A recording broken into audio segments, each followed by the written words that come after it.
The Dominican order, also known as the Order of Preachers, or Blackfriars, was a Catholic intellectual order specifically formed to take the gospel out of the church and to the masses, and preach to the ordinary people in their own common language.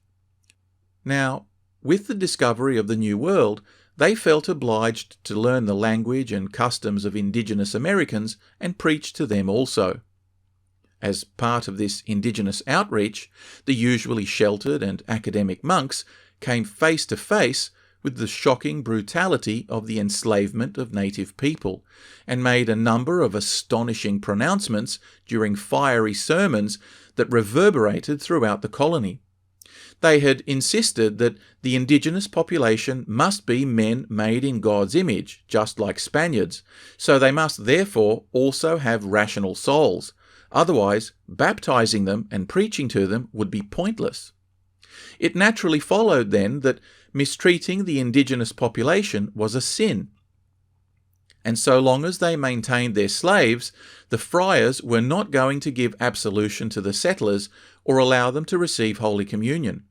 Las Casas, himself now a priest, was among those denied confession by Fray Antonio de Montesinos, otherwise known as Antonio Montesino, who went on to ferociously denounce the settlers in what is probably the first recorded human rights speech.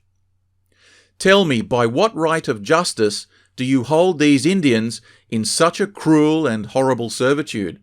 On what authority have you waged such detestable wars against these people who dealt quietly and peacefully on their own lands? Wars in which you have destroyed such an infinite number of them by homicides and slaughters never heard of before. Why do you keep them so oppressed and exhausted without giving them enough to eat or curing them of the sicknesses they incur from excessive labour which you give them, and they die, or rather you kill them, in order to extract and acquire gold every day?" Needless to say, the colony was in uproar.